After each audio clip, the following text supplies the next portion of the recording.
Mud in his teeth. That's the first thing. PFC Thomas Hale is face down in a drainage ditch 600 meters below a hill the maps call point 412, and the only reason he's still breathing is that the German machine gun crew above him hasn't figured out yet that he's alone. November 3rd, 1944. Vosges Mountains, Alsace, France. Rain that hasn't stopped in 9 days. One fact before anything else. 40 minutes ago, that Hilltop killed 4 American officers in under 90 seconds. Hale didn't see it happen. He heard it, a long burst from an MG-42, the weapon Americans called Hitler's buzzsaw, for a rate of fire so fast individual shots blur into a single ripping tear. And then silence where his company commander's voice used to be. Above him, point 412 isn't just a hill. It's a fortress the Germans built without moving a single visible stone. Log-and-earth bunkers dug into reverse slopes where American artillery can't reach them. Interlocking fields of fire so precise that 3 machine gun nests can cover every square meter of open ground on the approach. A garrison of roughly 40 Volksgrenadiers, dug in for 2 weeks, resupplied, rested, and commanded by a Feldwebel who has held this exact position against 2 previous American attempts, and buried both of them in the tree line below. You are lying in that ditch with him. You can feel the cold water working through the seams of his field jacket. You can hear, real and close, the metallic clack of a German bolt being worked somewhere above not to fire, just to remind whoever's still alive out here that they're being listened for. His orders were simple 12 hours ago. Take the hill with 2 platoons, on schedule, with artillery prep. None of that survived first contact. What Hale doesn't know yet, lying in the mud, alone, listening to rain hit dead leaves, is that in the next 4 hours he is going to walk into a trap built specifically to kill him, find civilians hiding inside enemy lines, and do something so tactically insane that the Germans holding that hill will spend the rest of their lives trying to explain it to people who weren't there. Right now, he just needs to decide whether to move. Thomas Hale grew up in Uvalde County, Texas, the kind of flat scrub country where a man learns to read distance and wind before he learns to read much else. His father ran cattle on land that never quite made enough money, and Thomas spent his boyhood on horseback, working fence lines alone for days at a stretch. It was lonesome work. It taught him something the Army would later find useful: how to be self-sufficient without becoming reckless, how to move through open country like it was reading him back. He enlisted in January 1943, 3 months after his older brother Walter was killed at Buna, New Guinea. He didn't tell his mother he was enlisting until the papers were signed. He told his father the night before, out by the horse barn, and his father didn't say much, just handed him a Zippo lighter engraved with his own initials, WH, the same as Walter's. "Bring it back," was all he said. His father died of a heart attack 4 months later, before Thomas ever left for basic training at Camp Wolters. He shipped out anyway. The lighter went with him. In Company G, 141st Infantry, the men called him Ranch, not for any particular heroics, but because he could read terrain the way other men read a newspaper. His platoon sergeant, Staff Sergeant Delbert Roy Owens, used to say Hale was the only man in the company who could tell you where the Germans were dug in just by looking at which trees the birds wouldn't land in. He wasn't the loudest man in his squad. He wasn't the toughest either. But when the shooting started, men noticed that Hale didn't freeze. He got smaller, quieter, and more dangerous. That Zippo, his father's initials worn nearly smooth from 4 campaigns of handling, sits in his breast pocket right now, over his heart, as he lies in a French drainage ditch listening to a machine gun crew above him decide whether he's worth another burst. A boy from cattle country, alone in the Vosges rain, about to climb toward the worst afternoon of his life.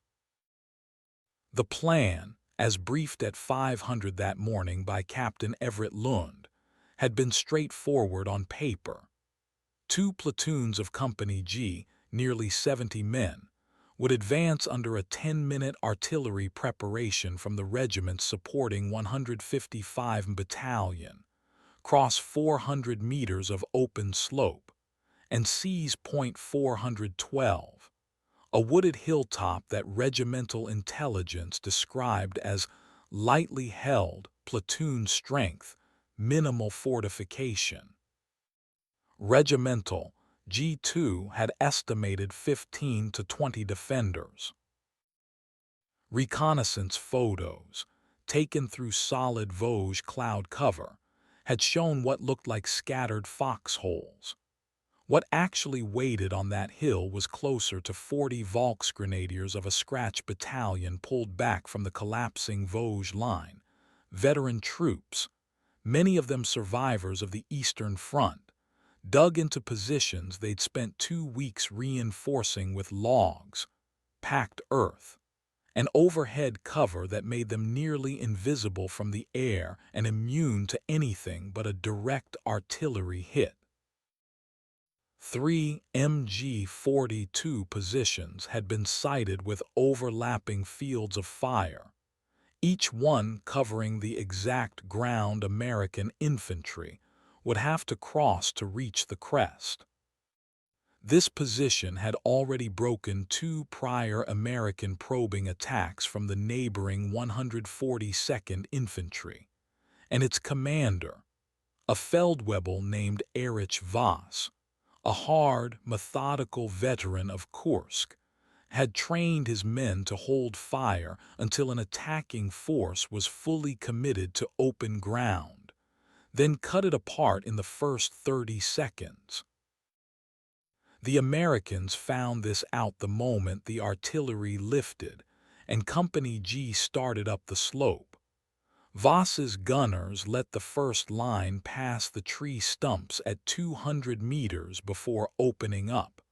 Captain Lund went down in the first burst.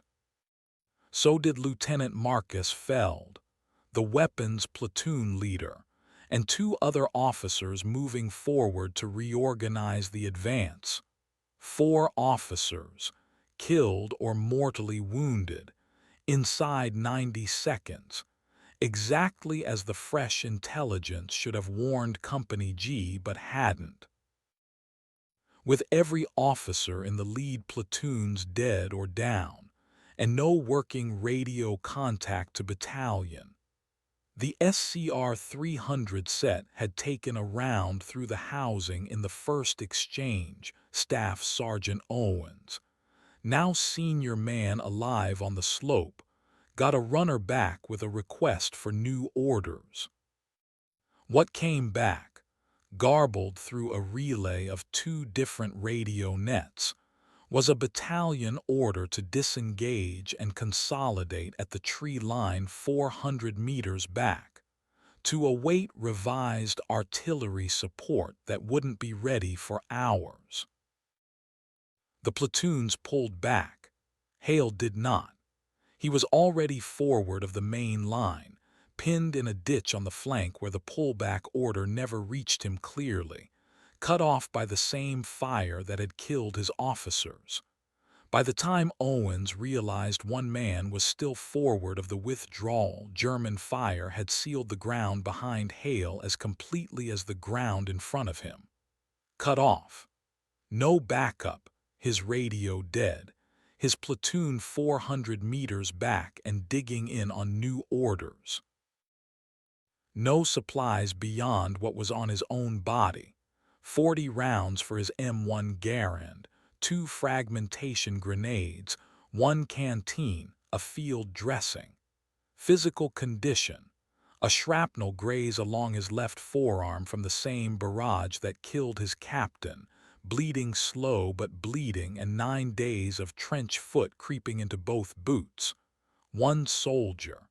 1 fortress on a hill. A mission that no longer officially existed and no way left to call it off. He moves at 1340, when the rain thickens enough to blur the tree line above him. Forward, low, 20 meters at a time, reading the ground the way his father taught him to read fence lines, not the obvious cover but the dead ground, the folds in the earth that the Germans' interlocking fire can't quite reach. Above him, Feldwebel Voss is not panicking. He is doing what a professional does. He has counted the American dead and wounded left on the slope, listened to the silence where an American radio net used to be, and concluded, correctly, by every rule of infantry tactics, that the attack has been broken and the survivors have withdrawn. He redistributes ammunition. He orders his gunners to rotate off their weapons in shifts, the first rest they've had in 6 hours. He is calm, deliberate, already thinking about the next attack, whenever it comes days from now with fresh artillery behind it. He has no idea one American is still moving, alone, 200 meters below his forward positions. That is exactly the gap Hale is climbing into. You watch him thread between 2 German outposts that would kill him instantly if either sentry turned his head 6 inches to the left. This is a position built by men who have done this before, log revetments notched into the hillside, spare ammunition belts staged in dry pits, a listening post forward of the main line manned by a private who has survived 11 months on the Eastern Front and knows exactly what a careless enemy sounds like. Hale isn't careless. He's counting his own heartbeats between movements. Then the ground opens under him. It isn't a foxhole. It's a spider hole, a single-man fighting position, roofed with cut branches and packed earth, invisible from 3 feet away, sighted specifically to catch anyone who'd worked out how to avoid the obvious defenses. A German rifleman comes up out of it close enough to touch, MP-40 already swinging toward Hale's chest. 4 seconds. That's what the after-action reconstruction would later estimate he had. Hale doesn't raise his rifle. There isn't time.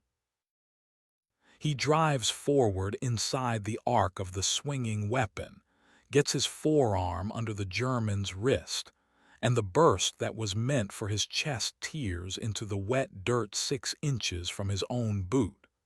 They go down together. It ends with a knife Hale didn't know he still had a grip on until it was already used. He lies still afterward, chest heaving silently against the mud, the dead German's MP-40 warm against his leg, and somewhere above him a voice calls out a name into the rain, once, twice, and gets no answer. What he does in the next 90 seconds makes no tactical sense at all. Instead of pulling back from the compromised position, he moves forward, deeper into ground the Germans consider secure. Nobody watching would understand why. Not yet. The missing sentry's silence reaches Voss within 10 minutes. He sends 2 men to check the forward listening post.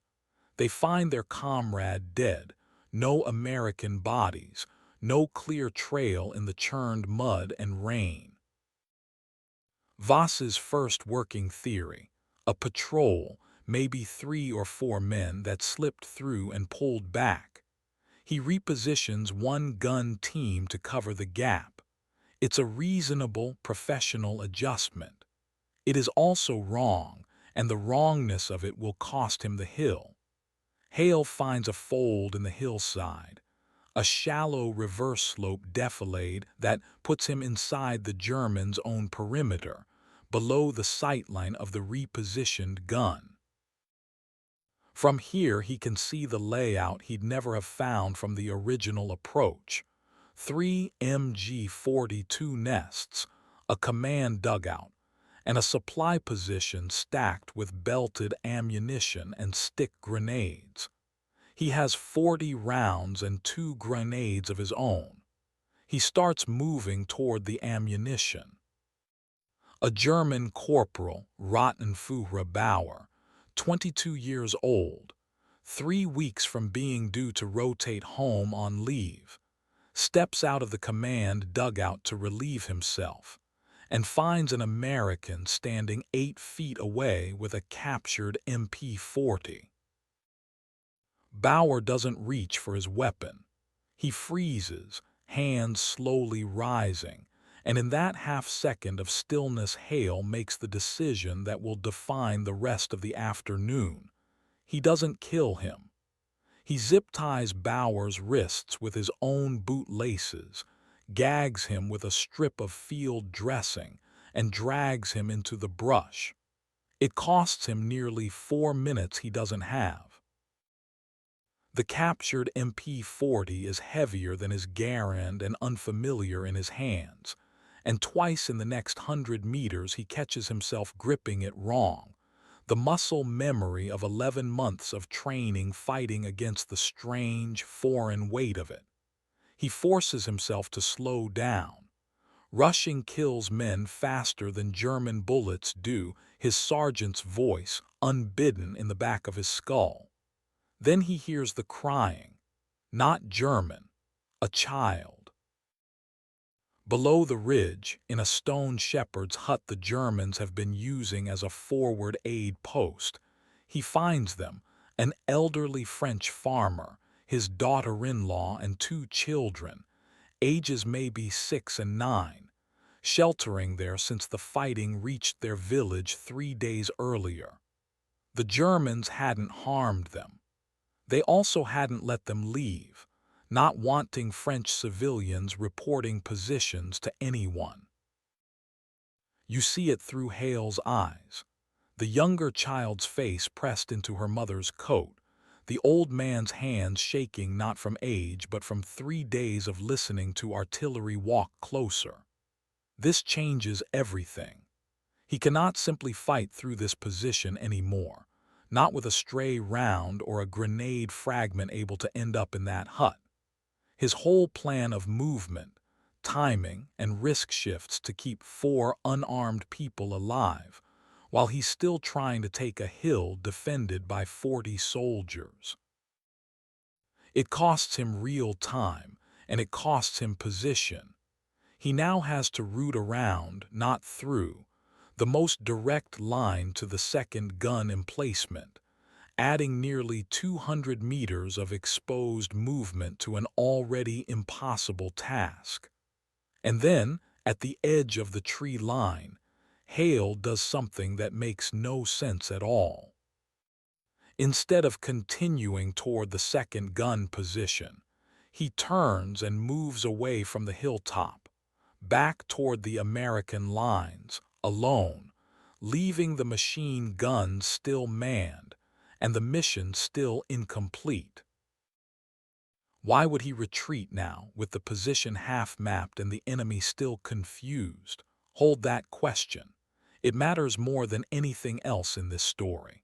Hale doesn't make it back to American lines. He collapses 40 meters short of them in a shell crater half filled with cold rainwater, and for nearly 20 minutes he simply doesn't move. His body is failing in ways his mind is only starting to register. Blood loss from the forearm wound, more than he realized. No food in 14 hours. No sleep in over 30. His hands, when he looks at them, don't feel like they belong to him. He hears Captain Lund's voice at one point, clear as anything, telling him to fall back, and has to remind himself out loud in a whisper that Lund is dead. He hears his brother Walter, too, the way you sometimes hear the dead when your body has nothing left to filter the difference between memory and hallucination. He thinks about the four faces in that stone hut, the younger child's eyes, wide and dry now, past crying, just watching him the way children watch adults during the worst moments of their lives, memorizing something they won't understand for years. He thinks about Sergeant Owen's 400 meters back, believing correctly, by every fact available to him, that there are no more Americans forward of the tree line, writing a casualty report that will list Hale among the missing. He thinks about new orders that told him in effect that this fight was over, and how easy it would be to let that be true. The rain has soaked through everything by now. His boots are 2 blocks of cold, waterlogged leather he can no longer feel his toes inside of. Somewhere in the last hour he stopped shivering, which he knows, distantly, from some training lecture half remembered, is not a good sign. Maybe it should be. Maybe the sane thing, the correct thing, the thing every rule of infantry tactics would tell him to do, is to stay in this crater until dark and crawl the rest of the way back. His hand finds the Zippo in his breast pocket without him deciding to reach for it. WH, his father's initials, his brother's initials. Bring it back. He doesn't move for another 2 minutes. Then he starts crawling, not toward American lines, back up the hill. The reason he'd turned away from the hilltop wasn't retreat. It was never retreat. It's about to make sense. He turned back toward American lines for one reason: to leave Corporal Bauer bound and gagged but alive. Somewhere Owen's platoon would find him during their own eventual advance, and to grab from a dead lieutenant's body at the edge of the original kill zone, something he needed and hadn't had. A working SCR 536 handheld radio, the handy talkie, still tuned to the company net. Now, climbing back into the Germans' perimeter for the second time, he keys it. He doesn't call for help. There's no unit close enough to answer in time. He calls in the coordinates of .412's forward gun positions, the ones he mapped during his first pass, to the 155 battalion that had fired the original, useless prep barrage, and requests fire danger close, close enough that the margin between hitting the Germans and hitting himself is measured in dozens of meters. Then he moves toward the third gun position, the one closest to the stone hut, the one he has to silence personally because no artillery fire mission can be trusted that near 4 civilians. By now, Feldwebel Voss's comm is gone. His missing corporal, his dead sentry, an American radio transmission suddenly audible on a captured set nearby. None of it adds up to any coherent picture. Why viel Amerikaner sind da draußen? How many Americans are out there? He demands over his own field telephone, and no one can give him an answer because there is only one, and he is already inside the wire. The artillery lands 90 seconds later. Two of the three MG-42 positions are destroyed or abandoned in the first salvo. The German position, built to withstand a two-platoon frontal assault, has no answer for shells landing from a direction, and at a proximity no defender expected, because the man calling it in is standing close enough to be killed by his own artillery and firing it anyway. In the chaos, Hale moves. He is 30 meters from the third gun when Bauer's replacement, a private posted to cover the position, spots him and opens fire. Hale drops, fires twice, moves 20 meters. A grenade takes the gun crew before they can fully traverse onto him. 10 meters. The position falls in a close-quarters exchange that leaves Hale with a second wound, a graze along his ribs, and one working German machine gunner dead at his feet.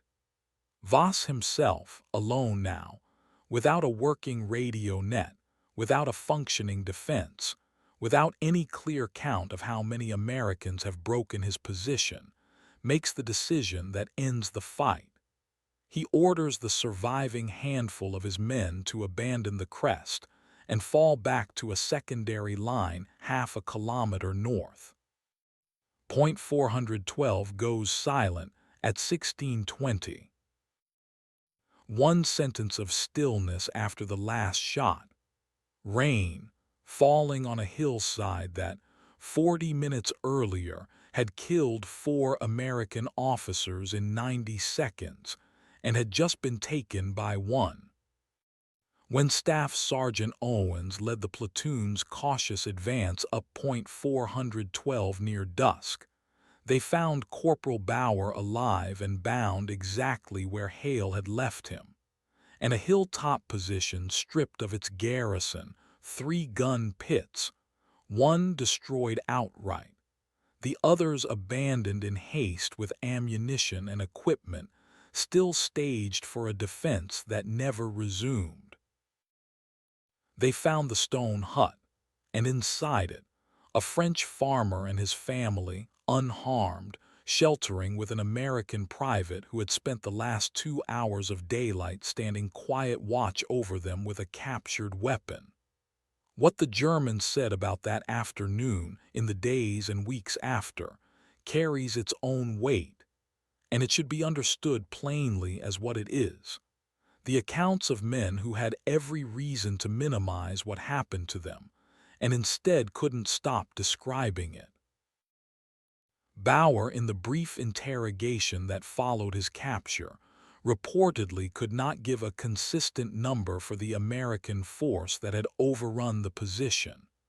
Asked how many men had attacked, he is said to have answered differently 3 times: first a squad, then I don't know, then quietly, 1 I think, only 1. His interrogator's notes are said to reflect visible disbelief at the answer and a request that Bauer repeat it.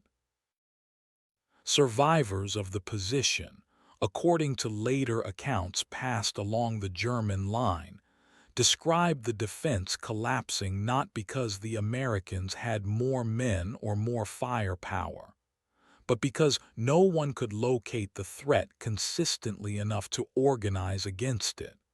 A man who seemed to be behind them, then ahead of them, then directing artillery from somewhere too close to be believed. Among the men who held that hill, Hale reportedly earned a name in the hours after, not official, not written into any report, just the kind of name frightened soldiers give to something they can't otherwise explain. They are said to have called him Der Einzelkämpfer, the lone fighter, a term that in German carries a specific, almost clinical weight, not a hero's title, but a description of something their doctrine had no answer for. One account has a surviving NCO putting it more simply, days later, to a comrade, that whatever had come up that hill that afternoon fought like it had already decided it couldn't be stopped, and made us believe it too. The French farmer's account needs no qualification. He said simply that the American soldier had put himself between his family and a battle that was not his responsibility to fight, and that his grandchildren were alive that night because of it. For his actions on November 3, 1944, on Point 412 in the Vosges Mountains, Thomas Hale was recommended for and awarded the Distinguished Service Cross, the U.S. Army's second highest award for valor. The citation credited him with single-handedly capturing a fortified enemy position, calling accurate and dangerously close artillery fire on his own location, and protecting French civilians under fire, actions that, in the citation's language, reflected extraordinary heroism at the risk of his own life, above and beyond the call of duty. He came home to Uvalde County in the spring of 1946. By every account from men who knew him afterward, he rarely spoke about that hill. He worked his father's land. He never mentioned a German nickname he likely never even heard. What that single afternoon accomplished in the wider frame of the Vosges campaign was this. Point 412 had blocked the most direct advance route for the 36th Division's continued push toward the Alsace Plain. Its capture by circumstance by one man, alone, opened that route days ahead of what a second full-scale assault would have cost in additional American lives. The most powerful line about that day may not be his own. It may be the French farmer's, recorded years later, describing the young American who stood watch over his grandchildren in a stone hut while an entire battle was being decided outside the door. He had every reason in the world to leave us. He did not. He was given intelligence that was wrong by a factor of 2. His orders changed at the exact moment he needed them to hold. He walked into an ambush built to kill him in a spider hole he never saw coming. He found civilians in the middle of it and let that cost him ground, time, and blood he didn't have to spare. And the men who built a fortress specifically to stop anything like him gave him a name when it was over. Not because they had to.